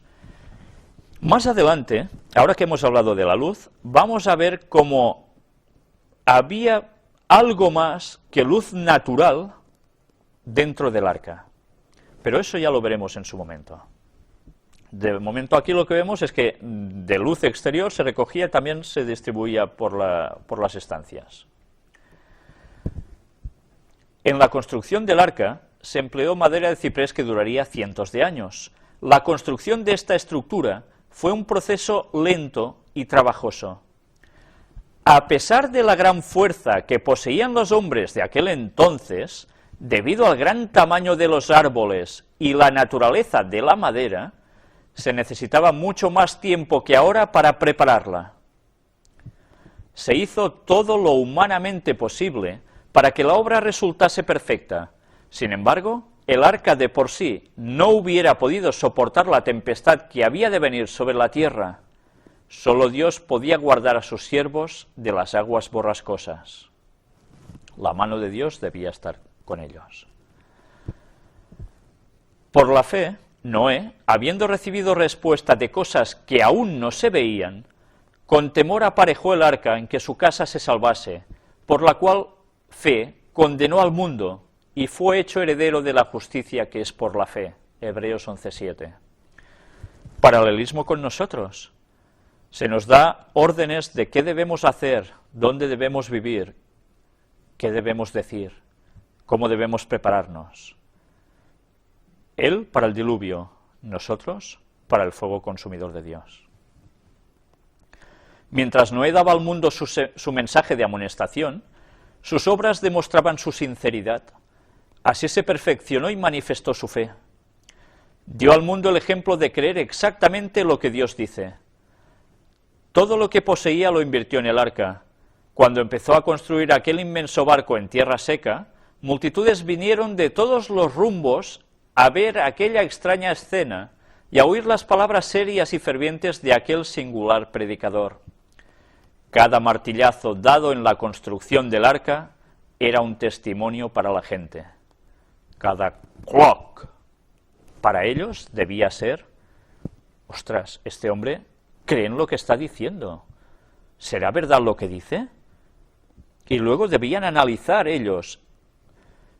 Pues bien, nosotros debemos hacer lo mismo. Él era un ejemplo en su vida, nosotros también debemos serlo.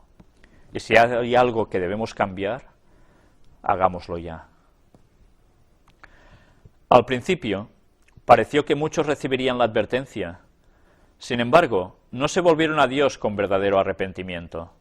Ya veis, vinieron de todas partes del mundo, porque estaban extendidos ya por todo el planeta.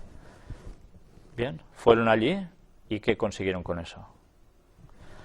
No quisieron renunciar a sus pecados.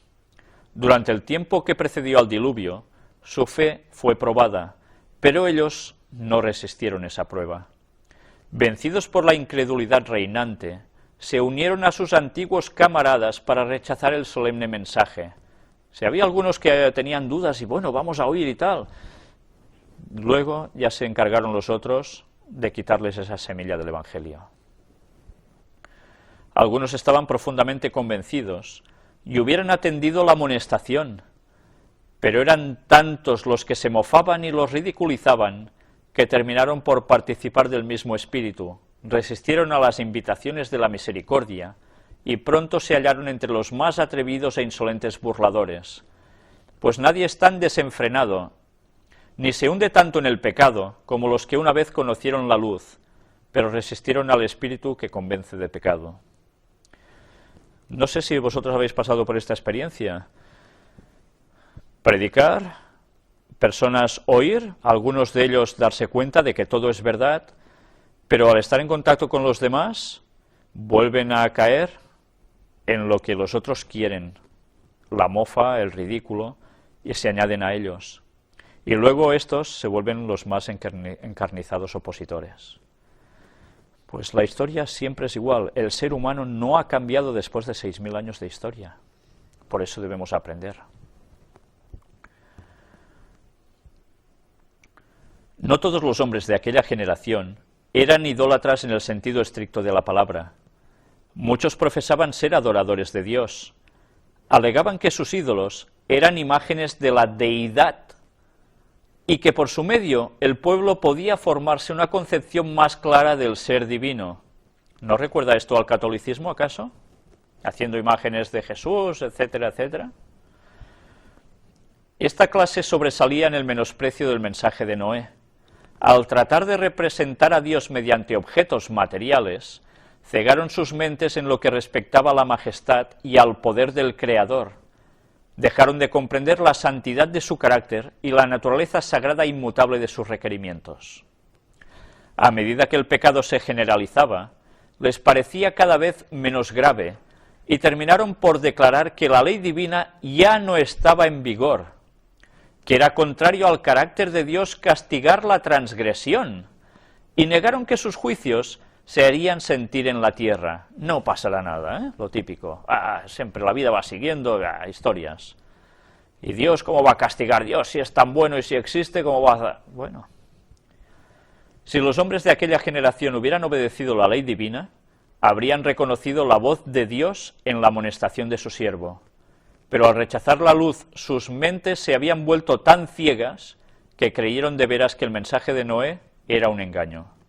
O sea, se llegaron a convencer de que era un engaño. No fueron las multitudes o las mayorías las que se colocaron de parte de lo justo. El mundo se puso contra la justicia y las leyes de Dios, y Noé fue considerado fanático. Satanás, al tentar a Eva para que desobedeciese a Dios, le dijo: no moriréis. Génesis 3:4. Grandes hombres del mundo, honrados y sabios, repitieron lo mismo. Las amenazas de Dios, dijeron, tienen por fin intimidarnos y nunca se realizarán. No debéis alarmaros. Nunca se producirá la destrucción de la tierra por el Dios que la hizo, ni el castigo de los seres que Él creó. Podéis estar tranquilos, no temáis. No es un descabellado fanático. Bien, no sé si lo sabéis, pero estas son las reacciones del mundo actual cuando se está diciendo de que las señales apuntan que Jesús va a volver. Pero no solo de las gentes comunes, sino también de gentes religiosas. Recordemos que para muchos creyentes el mundo no va a terminar con la segunda venida de Jesús, sino que a partir de allí salen o surgen 1000 años de paz en la tierra. Y se dicen cristianos. Bien, pueden ser cristianos, pero si son cristianos engañados, deberán buscar para darse cuenta de cuál es la verdad, porque si no, harán lo mismo que hicieron los antediluvianos una vez más. El mundo se reía de la locura del iluso anciano. En vez de humillar sus corazones ante Dios, persistieron en su desobediencia e impiedad, como si Dios no les hubiera hablado por su siervo. Pero Noé se mantuvo como una roca en medio de la tempestad. Rodeado por el desdén y el ridículo popular, se distinguió por su santa integridad y por su inconmovible fidelidad. Sus palabras iban acompañadas de poder, pues eran la voz de Dios que hablaba a los hombres por medio de su siervo. Ojalá Dios actúe igual a través nuestro, ojalá.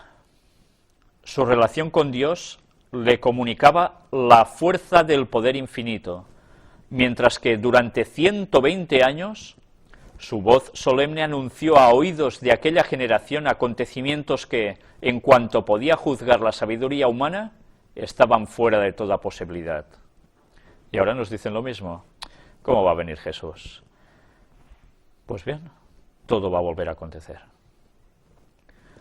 El mundo antediluviano razonaba que las leyes de la naturaleza habían sido estables durante muchos siglos. Las estaciones se habían sucedido unas a otras en orden. Hasta entonces nunca había llovido. La tierra había sido regada por una niebla o el rocío. Los ríos nunca habían salido de sus cauces, sino que habían llevado sus aguas libremente hacia el mar. Leyes fijas habían mantenido las aguas dentro de sus límites naturales. Pero estos razonadores no reconocían la mano del que había detenido las aguas diciendo: hasta aquí vendrás y no pasarás adelante. Texto que se encuentra en Job 38:11. A medida que transcurría el tiempo, sin ningún cambio visible en la naturaleza, los hombres cuyo corazón a veces había temblado de temor comenzaron a tranquilizarse. Razonaron, como muchos lo hacen hoy, que la naturaleza está por encima del Dios de la naturaleza y que sus leyes están tan firmemente establecidas que el mismo Dios no podría cambiarlas.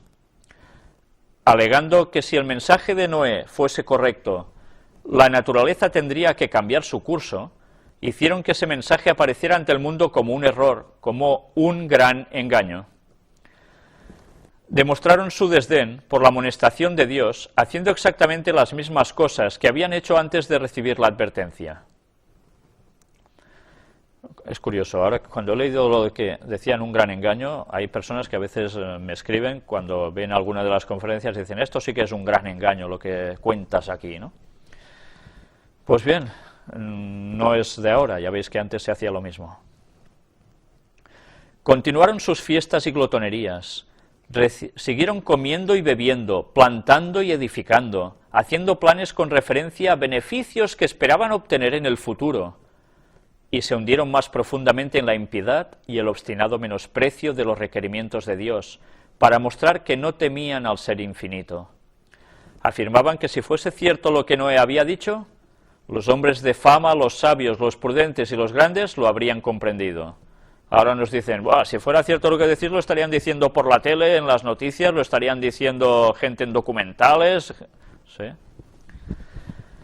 Si los antediluvianos hubiesen creído la advertencia y se hubiesen arrepentido de sus obras impías, el Señor habría desistido de su ira, como lo hizo más tarde con Nínive. Cuando sigáis avanzando en la lectura bíblica, os daréis cuenta que hay un profeta que tiene que ir a esta ciudad, a Nínive, con una advertencia: si no cambiáis, Dios pondrá punto y final. Ellos reaccionaron y cambiaron, y Dios no los destruyó. Pues esto es lo que aquí nos está hablando. Pero con su obstinada resistencia a los reproches de la conciencia y a las advertencias del profeta de Dios, aquella generación llenó la copa de su iniquidad y maduró para la destrucción. Su tiempo de gracia estaba a punto de concluir. Noé había seguido fielmente las instrucciones que había recibido de Dios. El arca se terminó en todos sus aspectos como Dios lo había mandado, y fue provista de alimentos para los hombres y las bestias. Y entonces el siervo de Dios dirigió su última y solemne súplica a la gente. Con anhelo indecible les rogó que buscasen refugio mientras era posible encontrarlo. Nuevamente rechazaron sus palabras y alzaron sus voces en son de burla y de mofa. De repente reinó el silencio entre aquella multitud escarnecedora. Animales de toda especie, desde los más feroces hasta los más mansos, se veían venir de las montañas y los bosques y dirigirse tranquilamente hacia el arca. Se oyó un ruido como de un fuerte viento, y aquí los pájaros, que venían de todas direcciones en tal cantidad que obscurecieron los cielos y entraban en el arca en perfecto orden. Los animales obedecían la palabra de Dios, mientras que los hombres la desobedecían. Esto sí que es ser burro, literalmente, ¿eh? No, porque los burros obedecieron. Dirigidos por santos ángeles, de 2 en 2 entraron a Noé en el arca, y los animales limpios de 7 en 7. Génesis 7, versículos 9 y 2. Vaya escena, ¿eh? Ver que los animales, sin ir guiados por nadie visualmente, se acercan y entran en perfecto orden. Curioso también que de los animales limpios, los que no son declarados inmundos en la Biblia, entran de 7 en 7. No de 2 en 2 como los otros, para que hubiese más. Y además ya sabéis que el 7 es el número de la perfección divina. Por tanto, lo que entraba era perfecto.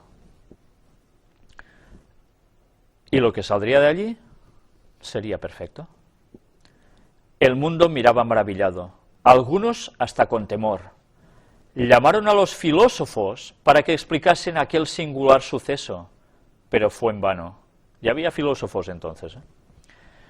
Era un misterio que no podían comprender, pero los corazones de los hombres se habían endurecido tanto al rechazar obstinadamente la luz, que aún esta escena les produjo solo una impresión pasajera. La raza condenada contemplaba el sol en toda su gloria y la tierra revestida casi de la belleza del Edén, y ahuyentó sus crecientes temores mediante ruidosas diversiones. ¿Os suena de algo esto también ahora? Venga, mucha marcha, ¿eh? Mucha discoteca, mucha música, mucho lo que sea, ¿eh? Y así, olvidémonos de razonar y aceptar a Dios. ¿Y eso qué pasó? Y ahuyentó sus crecientes temores mediante ruidosas diversiones y mediante actos de violencia pareció atraer sobre sí la ya despierta ira de Dios. Todas estas cosas que llevan a la violencia. Dios mandó a Noé: entra tú y toda tu casa en el arca, porque a ti he visto justo delante de mí en esta generación. Génesis 7:1. Las advertencias de Noé habían sido rechazadas por el mundo, pero su influencia y su ejemplo habían sido una bendición para su familia. Como premio por su fidelidad e integridad, Dios salvó con él a todos los miembros de su familia. ¡Qué estímulo para la fidelidad de los padres! No sé si os percatáis de lo que está diciendo aquí. Gracias a Noé, su influjo pudo salvar a su familia. Nosotros debemos hacer lo mismo. Y cuidado, porque esto no nos está refiriendo que precisamente los familiares de Noé fueran todos ultraconversos. ¿Por qué constato esto? ¿Qué pasó después del diluvio? ¿Cuántos de los hijos de Noé siguieron en los caminos de Dios? De 3, solo 1. Y por eso la historia volvió a ser como antes. La misericordia dejó de suplicar a la raza culpable. Las bestias de los campos y las aves del aire habían entrado en su refugio. Noé y su familia estaban en el arca y Jehová le cerró la puerta. Versículo 16. No la cerró él, la cerró Jehová. Se vio un relámpago deslumbrante y una nube de gloria más vívida que el relámpago descendió del cielo para cernerse ante la entrada del arca. Casi nada. La maciza puerta, que no podían cerrar los que estaban dentro, fue puesta lentamente en su sitio por manos invisibles. Noé quedó adentro y los que habían desechado la misericordia de Dios quedaron afuera. El sello del cielo fue puesto sobre la puerta. Dios la había cerrado y solo Dios podía abrirla. El sello de Dios fue puesto sobre la puerta. Eso quería decir su salvación. El sello de Dios en el último tiempo se pondrá ¿sobre quién? Para ser salvo. Sobre los que observen el sábado como día de reposo. Los otros van a recibir la marca de la bestia por seguir el dictamen del domingo. Una vez más, los paralelismos están. La salvación es cuando se está con Dios. Asimismo, cuando Cristo deje de interceder por los hombres culpables, antes de su venida en las nubes del cielo, la puerta de la misericordia será cerrada. Entonces la gracia divina ya no refrenará más a los impíos, y Satanás tendrá dominio absoluto sobre los que hayan rechazado la misericordia divina. Dominio absoluto quiere decir que va a dominar completamente sus mentes, hipnotizados por el poder satánico, por haber rechazado a Dios.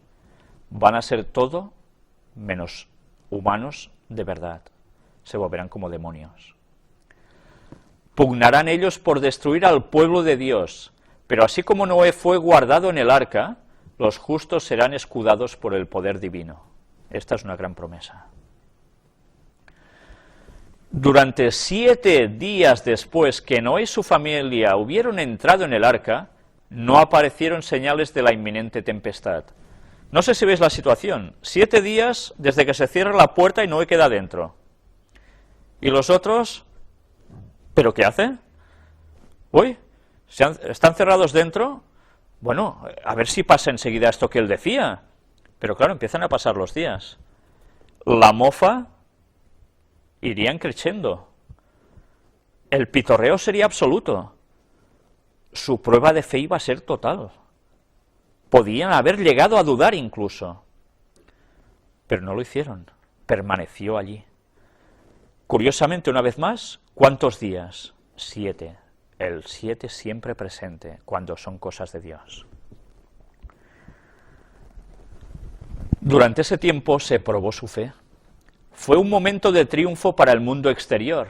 La aparente tardanza confirmaba la creencia de que el mensaje de Noé era un error y que el diluvio no ocurriría. A pesar de las solemnes escenas que habían presenciado, al ver cómo las bestias y las aves entraban en el arca y el ángel de Dios cerraba la puerta, continuaron las burlas y orgías, y hasta se mofaron los hombres de las manifiestas señales del poder de Dios. O sea que lo estaban celebrando, vamos. Se reunieron en multitudes alrededor del arca para ridiculizar a sus ocupantes con una audacia violenta que no se habían atrevido a manifestar antes.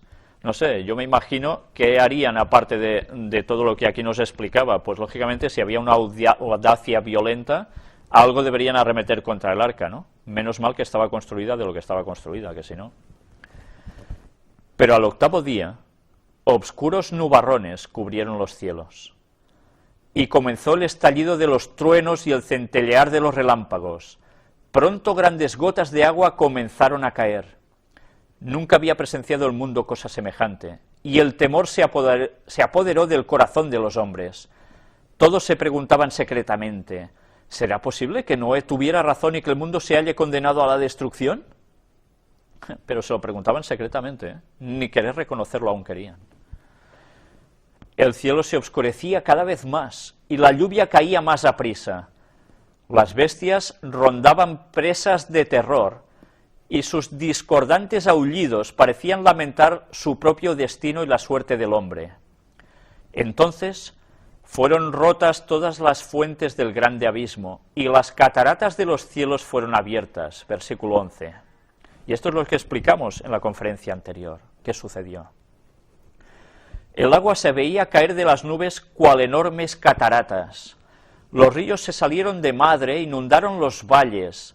Torrentes de aguas brotaban de la tierra con fuerza indescriptible, arrojando al aire a centenares de pies macizas rocas que al caer se sepultaban profundamente en el suelo. La nota nos dice que cada 100 pies equivalen a 30,5 metros. Casi nada. ¿Cómo deberían salir despedidas estas rocas? Con lo cual ya estamos viendo que la superficie de la tierra iba a cambiar. La gente presenció primeramente la destrucción de las obras de sus manos. Esto es interesante, ¿eh? Lo primero que iba a ser destruido era lo que ellos construyeron, lo que ellos hicieron. Sus espléndidos edificios, sus bellos jardines y alamedas donde habían colocado sus ídolos, fueron destruidos por los rayos y sus escombros fueron diseminados. Los altares donde habían ofrecido sacrificios humanos, ¿veis lo que antes os decía como acontecía después en el Sinaí? Pues ellos también lo habían hecho. Los altares donde habían ofrecido sacrificios humanos fueron destruidos, y los adoradores temblaron ante el poder del Dios viviente, y comprendieron que había sido su corrupción e idolatría lo que había provocado su destrucción. Esto mismo sucederá al final. A medida que la violencia de la tempestad aumentaba, árboles, edificios, rocas y tierra eran lanzados en todas direcciones. Vaya caos. El terror de los hombres y los animales era indescriptible. Por encima del rugido de la tempestad podían escucharse los lamentos de un pueblo que había despreciado la autoridad de Dios. Atención a esto. El mismo Satanás, obligado a permanecer en medio de los revueltos elementos, temió por su propia existencia. Impresionante, ¿eh? Un ser espiritual, y ante ese cataclismo de tan enorme magnitud, hasta temió por su existencia. Se había deleitado en dominar tan poderosa raza, y deseaba que los hombres viviesen para que siguieran practicando sus abominaciones y rebelándose contra el Rey del cielo. Ahora lanzaba maldiciones contra Dios, culpándolo de injusticia y de crueldad. Lo mismo que se dice cuando algo se destruye, ¿no? Muchos, como Satanás, blasfemaban contra Dios, y si hubiesen podido, le habrían arrojado del trono de su poder. Otros, locos de terror, extendían las manos hacia el arca, implorando que les permitieran entrar. Pero sus súplicas fueron vanas. Su conciencia despertó, por fin, y se convencieron de que hay en los cielos un Dios que lo gobierna todo. Le invocaron con fervor, pero los oídos del Creador no escuchaban sus súplicas. ¿Por qué? Podemos decir, pues entonces sí que es injusto Dios, ¿no? Porque esas súplicas provenían por temor a la muerte, a la desaparición. Pero si esas personas hubiesen seguido, si Dios hubiese parado en esos momentos todo, sus corazones no habrían cambiado. Recordemos cuando hablamos del tema de la Nueva Jerusalén, cuando hablamos del tema de Orión, se van a postrar ante Dios antes de ser destruidos, pero sus corazones no cambian. Por eso es necesario terminar lo empezado, por duro que sea, y por ajeno a la voluntad de Dios. En aquella terrible hora, vieron que la transgresión de la ley de Dios había ocasionado su ruina, pero si bien por temor al castigo reconocían su pecado, no sentían verdadero arrepentimiento ni verdadera repugnancia hacia el mal. Lo vemos ahora, ¿no? Habrían vuelto a su desafío contra el cielo si se les hubiese librado del castigo. Así también, cuando los juicios de Dios caigan sobre la tierra antes del diluvio de fuego, los impíos sabrán exactamente en qué consiste su pecado, en haber menospreciado su santa ley. Sin embargo, su arrepentimiento no será más genuino que el de los pecadores del mundo antiguo. Siempre el paralelismo. Algunos, en su desesperación, trataron de romper el arca para entrar en ella, pero su firme estructura soportó todos estos intentos. Otros se asieron del arca hasta que fueron arrancados de ella por las embravecidas aguas o por los choques con las rocas y los árboles. Vaya escena. Todas las fibras de la maciza arca temblaban cuando era golpeada por los vientos inmisericordes, y una ola la arrojaba a la otra. Los rugidos de los animales que estaban dentro del arca expresaban su miedo y dolor. Pero en medio de los revueltos elementos, el arca continuaba flotando con toda seguridad. Ángeles muy poderosos habían sido enviados para protegerla. Y si queréis saber más sobre esos ángeles, y los ángeles en general, buscad también el apartado de las predicaciones, donde están las conferencias, en el tema precisamente titulado Los ángeles de Dios. Los animales expuestos a la tempestad corrían hacia los hombres como si esperasen ayuda de ellos. Algunas personas se ataron juntamente con sus hijos en los lomos de poderosos animales, sabiendo que estos eran tenaces para conservar la vida y que subirían a los picos más altos para escapar de las crecientes aguas. ¿De qué animales nos estará hablando aquí? ¿Tan poderosos? Y que ellos se ataron a estos animales. ¿Qué animales serán? ¿Los que conocemos ahora? Nos vamos a llevar sorpresas con el tema de los dinosaurios. Otros se ataron a altos árboles en la cumbre de las colinas o las montañas, pero los árboles fueron desarraigados y juntamente con su cargamento de seres vivientes fueron lanzados a las bullentes olas. Bullentes olas, olas hirvientes. ¿Qué quiere decir esto? Pues que de la profundidad de la tierra surgía también algo. ¿Volcanes? ¿Lava? Ya lo iremos viendo. Pero todo calentó el agua, por supuesto. Y quizás, además, no solo fue agua, sino también la lava. A medida que las aguas subían más y más, la gente huía a las más elevadas montañas en busca de refugio. En muchos lugares podía verse a hombres y animales que luchaban por asentar pie en un mismo sitio, hasta que al fin unos y otros eran barridos por la furia de los elementos. Desde las cimas más altas, los hombres contemplaban un enorme océano sin playas. Las solemnes amonestaciones del siervo de Dios ya no eran objeto de ridículo y mofa.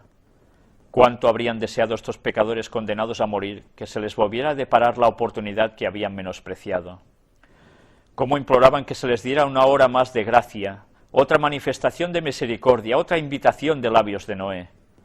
Pero ya no habían de oír la dulce voz de misericordia. El amor, no menos que la justicia, exigía que los juicios de Dios pusiesen término al pecado. Las aguas vengadoras barrieron el último refugio, y los que habían despreciado a Dios perecieron finalmente en las oscuras profundidades. Atención a esto, en las profundas, obscuras. Nos está diciendo que algo quedó sumergido, y no solo en agua. Por la palabra de Dios, el mundo de entonces pereció anegado en agua, mas los cielos que son ahora y la tierra son conservados por la misma palabra, guardados para el fuego en el día del juicio de la perdición de los hombres impíos. Segunda de Pedro 3, del 5 al 7. Aquí ya se nos advierte, una vez la tierra destruida por agua, la próxima va a ser por fuego.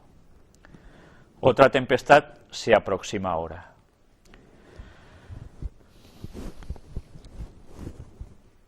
La tierra será otra vez barrida por la asoladora ira de Dios, y el pecado y los pecadores serán destruidos. Los pecados que acarrearon la venganza sobre el mundo antediluviano existen hoy. El temor de Dios ha desaparecido de los corazones de los hombres, y su ley se trata con indiferencia y desdén. La intensa mundanalidad de aquella generación es igualada por la de la presente. Cristo dijo: porque como en los días antes del diluvio estaban comiendo y bebiendo, casándose y dando en casamiento, hasta el día que Noé entró en el arca, y no conocieron hasta que vino el diluvio y llevó a todos, así será también la venida del Hijo del Hombre. Mateo 24, 38 y 39. Aquí nos está dando a entender que cuando Cristo vuelva, va a haber una situación como la que estamos viviendo ahora. Pero hay otros textos que aún nos terminan de ampliar unos detalles importantes que ya iremos viendo. Dios no condenó a los antediluvianos porque comían y bebían. Les había dado los frutos de la tierra en gran abundancia para satisfacer sus necesidades materiales. Su pecado consistió en que tomaron estas dádivas sin ninguna gratitud hacia el dador, y se rebajaron entregándose desenfrenadamente a la glotonería. Era lícito que se casaran. El matrimonio formaba parte del plan de Dios. Fue una de las primeras instituciones que él estableció. Dio instrucciones especiales tocante a esta institución, revistiéndola de santidad y belleza. Pero estas instrucciones fueron olvidadas, y el matrimonio fue pervertido y puesto al servicio de las pasiones humanas. Condiciones semejantes prevalecen hoy día. Lo que es lícito en sí es llevado al exceso. Se complace el apetito sin restricción. Hoy muchos de los que profesan ser cristianos comen y beben en compañía de los borrachos mientras sus nombres aparecen en las listas de honor de las iglesias. La intemperancia entorpece las facultades morales y espirituales y prepara el dominio de las pasiones bajas. Y esto no se tiene en cuenta. Si nosotros no nos marcamos horas de comer concretas, si no nos excedemos en lo que ingerimos, si miramos cómo bebemos, qué bebemos, si no lo hacemos así, nuestras percepciones se debilitan y vamos a sucumbir. Multitudes de personas no sienten la obligación moral de dominar sus apetitos sensuales y se vuelven esclavos de la concupiscencia, que es el deseo de placeres en exceso. Los hombres viven solo para el placer de los sentidos, únicamente para este mundo y para esta vida. El despilfarro prevalece en todos los círculos sociales. La integridad se sacrifica en aras del lujo y la ostentación. Los que quieren enriquecerse rápidamente corrompen la justicia y oprimen a los pobres. Y todavía se compran y venden siervos y las almas de los hombres. El engaño, el soborno y el robo se cometen libremente entre humildes y encumbrados. La prensa abunda en noticias de asesinatos y crímenes ejecutados tan a sangre fría y sin causa que parecería que todo instinto de humanidad hubiese desaparecido. Estos crímenes atroces son hoy día sucesos tan comunes que apenas motivan un comentario o causan sorpresa. El espíritu de anarquía está penetrando en todas las naciones y los disturbios que de vez en cuando excitan el horror del mundo no son sino señales de los reprimidos fuegos de las pasiones y de la maldad que, una vez que escapen al dominio de las leyes, llenarán el mundo de miseria y de desolación. El cuadro del mundo antediluviano, que pintó la Inspiración, representa con fiel veracidad la condición a la cual la sociedad moderna está llegando rápidamente. Ahora mismo, en el presente siglo, y en países que se llaman cristianos, se cometen diariamente crímenes tan negros y atroces como aquellos por los cuales los pecadores del antiguo mundo fueron destruidos.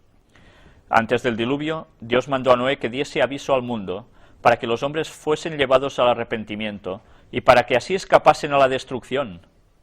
A medida que se aproxima el momento de la segunda venida de Cristo, el Señor envía a sus siervos al mundo con una amonestación para que los hombres se preparen para ese gran acontecimiento.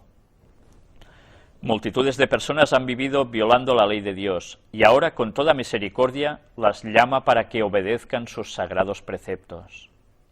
A todos los que abandonen sus pecados mediante el arrepentimiento para con Dios y la fe en Cristo, se les ofrece perdón. Pero muchos creen que renunciar al pecado es hacer un sacrificio demasiado grande.